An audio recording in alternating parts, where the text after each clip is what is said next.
Good afternoon, everyone. Today is January 16th. I'm your host, Rob Lowry, and here's what's making news now. One Canadian is confirmed dead when 5 were killed and 15 injured after a gunman fired at a nightclub in Mexico early this morning. The gunfight took place at the Blue Parrot in Mexico's Playa del Carmen resort during an electronic music festival.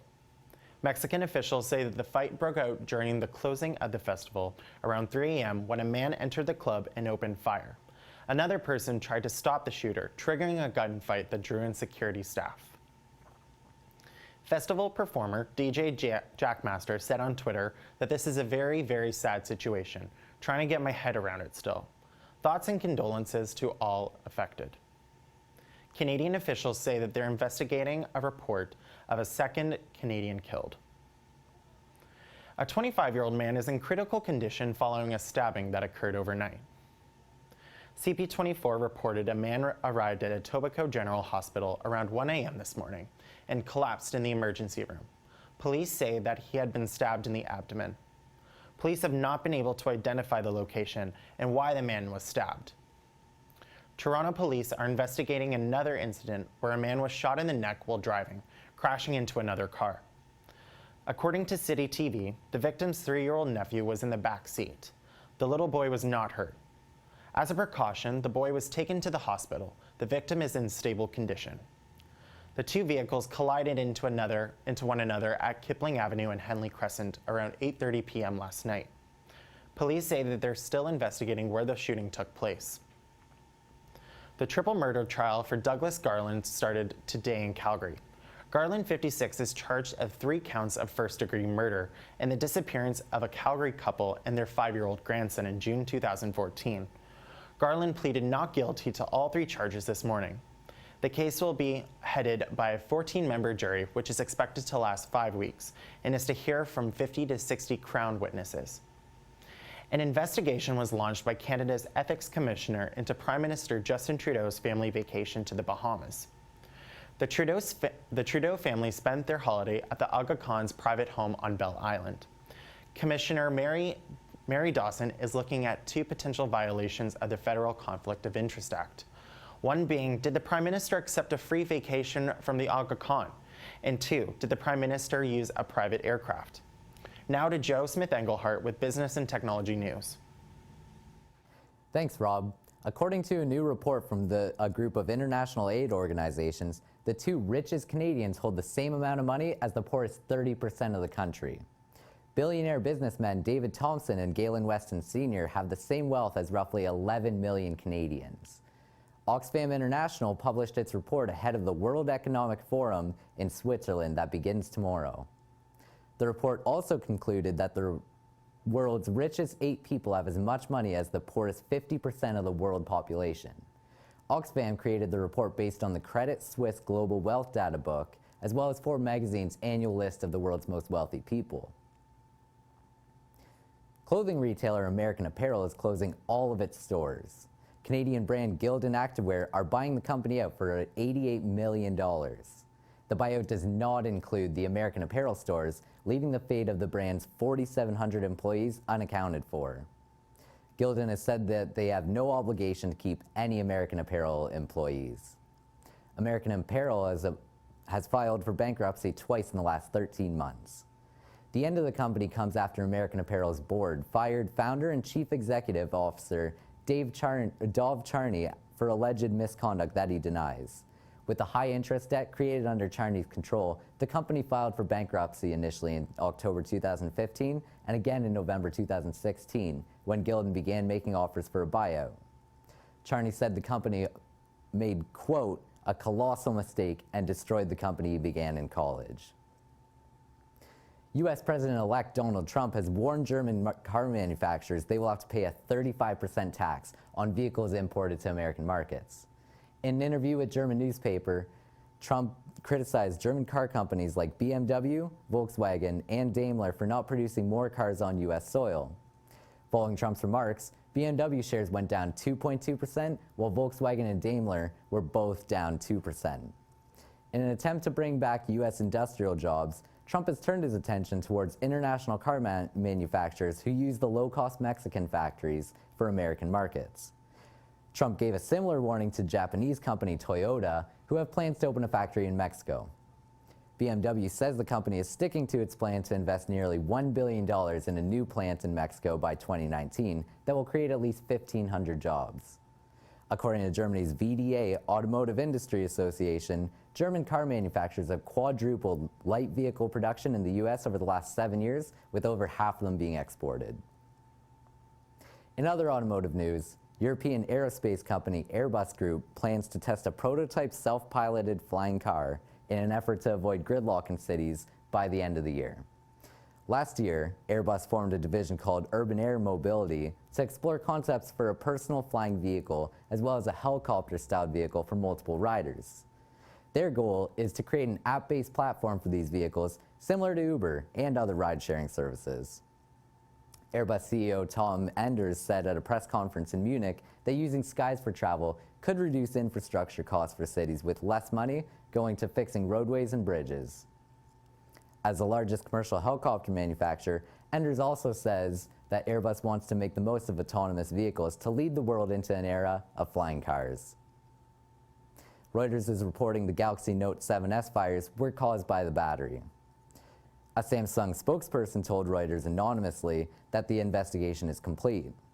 Samsung is expected to announce the results on January 23rd before reporting their fourth quarter earnings results. After one of the biggest safety failures in tech history, the company will also announce plans for how it will avoid the issue in the future. The company was forced to recall all Note 7 models in October last year.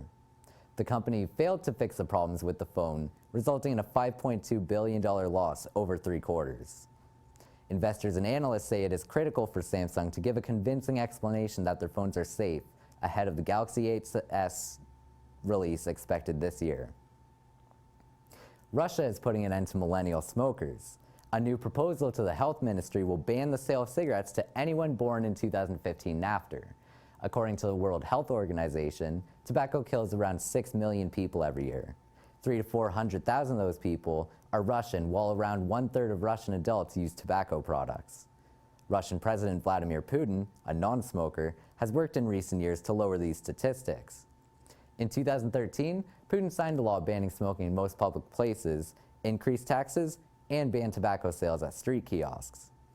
Under the new proposal, taxes on tobacco products will be raised again, and employees who smoke will have to work longer hours to compensate for smoke breaks. Finnish mobile game and animation company Rovio Entertainment is playing around with some new ideas by opening a studio in London, England. The company is focusing on multiplayer games that don't rely on their Angry Birds brand. The studio will build a team of around 20 people to create a massively multiplayer online game that focuses on new characters. Rovio's head of games says MMO games are a growing genre in the mobile market and that the company are not looking to create a niche game, but one that is widely inclusive. The original Angry Birds game launched in 2009 and remains the top paid mobile app of all time. Rovio has struggled in recent years as profits of its franchise dropped, leading to over 300 job cuts in the last 2 years. Despite this, Rovio says their Angry Birds film released last year was a success and were offered more licensing deals. That's your business and technology news for the day. Now back to Rob. Thanks, Joe. Today is Martin Luther King Day in the States, which honors the legacy of the civil rights leader. But today it has been marred by President-elect Donald Trump's Twitter criticism of Democratic Senator and civil rights leader John Lewis. In an interview with NBC last week, Lewis said that the Trump presidency was not legitimate. Trump lashed back in a series of tweets condemning Lewis and the constituents of Atlanta. Today, Lewis gave a commemorative address at the Martin Luther King breakfast, where he did not mention President-elect Donald Trump. Trump, who canceled all of his Martin Luther King appearances today, instead invited Martin Luther King III to the Trump Tower for a private talk. At least 4 are killed and 15 injured after twin suicide bombings took place in the University of Maiduguri in Nigeria. According to Al Jazeera, the bombing took place today at a staff headquarters area of the university. The blasts have been suspected to be carried out by a teenage girl, a lecturer, and a local resident. Al Jazeera is reporting that there is no claim of responsibility. Suspicion lies on the Boko Haram as the orchestrators of the attack. A Turkish cargo plane crashed near Kyrgyzstan's Manas airport, killing at least 37 people.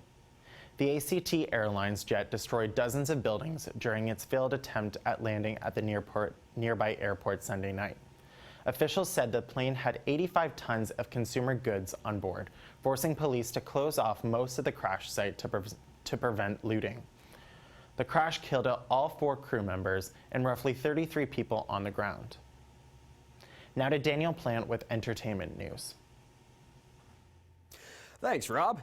Here are your top entertainment stories for today.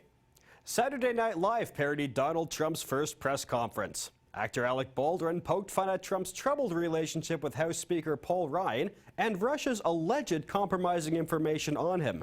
Tina Fey predicted Trump would not like the portrayal, and sure enough, Trump regarded the spoof as not funny, as well as a complete hit job.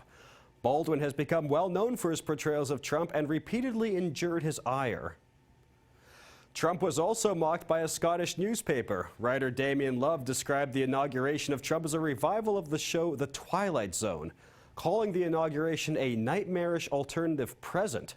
Some memorable tweets regarding the piece were from George Takei, who praised it, as well as from the Twitter handler for the alternative reality show Black Mirror, who reminded everyone that this is in fact real. British Prime Minister Theresa May will be appearing in the fashion magazine Vogue. The photo shoot was done by Annie Leibovitz, who May got Vogue's editors excited when she chose a lifetime subscription to the magazine as her prize for appearing on a British game show. May's style has come under criticism, with former Education Minister Nicky Morgan, who believes May's fashion spending is lavish. A controversial episode of the show Urban Myths has been pulled due to outcry of the portrayal of Michael Jackson. The role garnered criticism from Jackson's family and fans, mostly due to the fact that the actor portraying Jackson is Joseph Fiennes, who is white. When Fiennes, who was said to have whitewashed Jackson, explained, he said that he did not want to promote stereotypes, and he believes his portrayal does not do so. A boycott of the show had approximately 20,000 signatures. What was dubbed the greatest show on earth has ended. The chairman and CEO of Feld Entertainment announced the Ringling Brothers Circus will have its final show in May, due to declining ticket sales and high operating costs. The Ringling Brothers Circus has been an attraction for almost 150 years. During its run, it has not been without controversy. Many people took issue with their treatment of animals, particularly elephants. Noted animal rights activist Bob Barker praised the closure. Actor Priyanka Chopra has given her fans an update on her condition. She was injured in a fall while performing a stunt on the FBI thriller Quantico. Through Twitter, she wrote she is feeling okay and thanked her fans for their thoughts and well wishes. After the fall, she was said to have had a headache and was taken to hospital. Sonny Moore, also known as Skrillex, gave his fans something to celebrate by releasing a new song with an old band. From First to Last featured Skrillex on vocals in 2006 with their album Heroin. Moore left the band at that point to develop a solo career, and also because he feared that if he continued in the emo band, he may permanently damage his vocal cords. Moore rose to higher predominance with his EDM album My Name is Skrillex in 2010. There was speculation the band would reunite after Moore referenced a new track of theirs on his Beats One radio show. Now here's Kaylee with the weather. Thanks, Daniel. It's looking like this week will be a warmer one considering it's winter in Toronto. Today is mainly sunny with a high of 2 degrees and a low of -3. Moving into the 5-day forecast, tomorrow will be the high will be 2 degrees and a low of -2 with freezing rain earlier in the day. Environment Canada has issued an alert for poor travel conditions on Tuesday. Wednesday has a 30% chance of showers with a high of 6 and a low of 2 degrees. On Thursday, there will be a break from the rain, predicting a mix of sun and cloud with a high of 4 and a low of 1. Friday brings a nice start to the weekend with a mix of sun and cloud and a high of 5 degrees and a low of 0. On Saturday, we will continue with a mix of sun and cloud and a high of 4 degrees, low of 0. And that's your 5-day forecast. Now back to Rob in the studio. Thanks, Kaylee. That's all the news for today. I'm Rob Lowry. See you next time.